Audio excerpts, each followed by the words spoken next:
ministers, members of the Sri Lankan business community, and our visiting businessmen from Pakistan, ladies and gentlemen.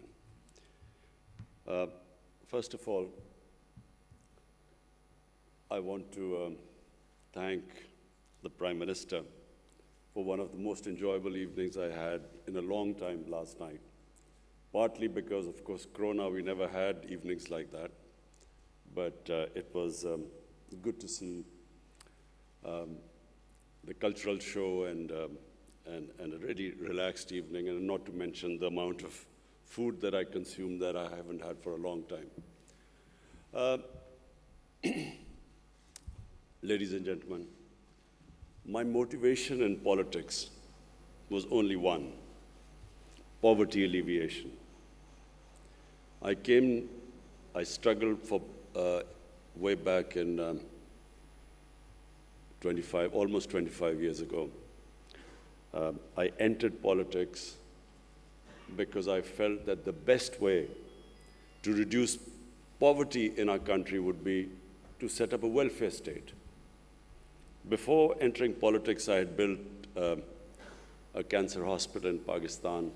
And the only reason to build the hospital was that poor people could not afford the very expensive cancer treatment. So therefore, the idea to have a cancer hospital where a poor person could go in and not worry about the expensive treatment. But during that time when I was building the hospital, I began to realize that in a country of right now 220 million people, the only way you can help the majority of the poor people is if you build a welfare state. And so that was the motivation. And today, I must say, I had a very good conversation with the president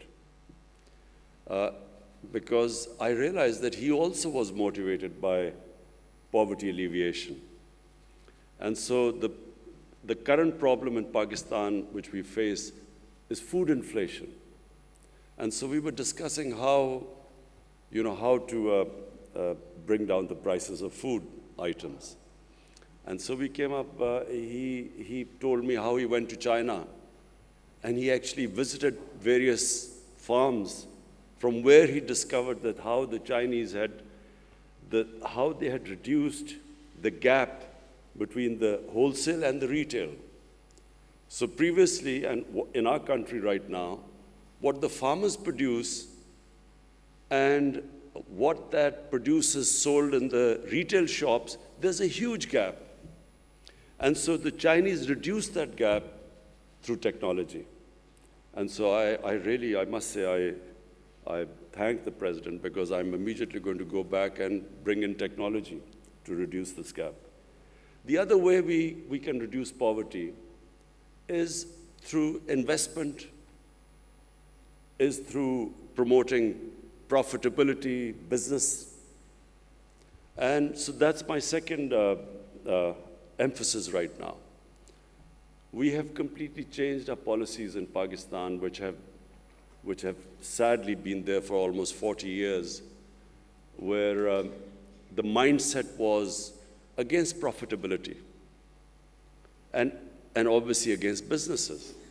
The whole government structure, the bureaucratic structure, evolved such that it was an impediment in the way of investment and the business community. So this whole mindset we have been trying to change in the last 2 years, and removing all the impediments, which translates into the expression ease of doing business. And we have really improved 28 spots. We've come down. Our ease of doing business has improved according to the World Bank. And so the whole idea is that we generate wealth, and from that wealth we can then spend on the bottom half of our population and lift them up from poverty, which is actually what China did. And China, I must say, one thing I admire about them is that no country in human history has ever taken out almost 700 million people out of poverty in 30 to 35 years. It's never been done before. And so this is something which, your president and I had a long conversation. And of course, I've been emphasizing since we've come into power. So the reason behind backing our businesses, the business community and investment, is that if the final goal is to alleviate poverty, create wealth, alleviate poverty. The third thing you need to create wealth in any country is stability, is political stability, is having good relationship with your neighbors. Because one thing which Sri Lanka and we have had in common is that whenever you have conflict or terrorism, as Sri Lanka and Pakistan suffered from, then the first thing that it affects is the business climate, is investment, and in your case, tourism. In Pakistan also, but our tourism, of course, is not as developed as in Sri Lanka, but tourism also gets affected, and of course, Sri Lanka has suffered from. So, immediately when I came into power, I approached our neighbor, India, explained to them, to Prime Minister Modi, that the way forward for the subcontinent is for us to resolve our differences through dialogue and then improve our trading relationship and diffuse the tension. I didn't succeed, but I'm optimistic that eventually sense will prevail that the only way we in the subcontinent can get people out of poverty is have trading relationship, improve our trading relationship, live as civilized neighbors like the Europeans live. Germany and France have, God knows how many wars they've fought and how many millions have been killed fighting each other. But today, it's unthinkable for them to have a conflict because they're so interlinked together because of business. They're so interlinked, the trading ties are so strong, and especially after the European Union, that it's unthinkable that these countries could ever have another war. So similarly, my dream for the subcontinent is that we resolve our difference, and our difference is only one. It's the Kashmir issue. All we want is it to be resolved according to the United Nations Security Council resolution. And this can only be resolved through dialogue.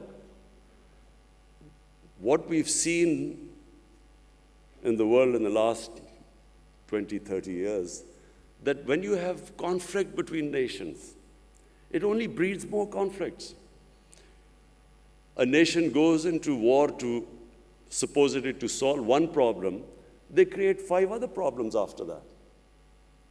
You have a war and the US goes into Iraq to finish off supposedly Al-Qaeda, but then you have ISIS in return.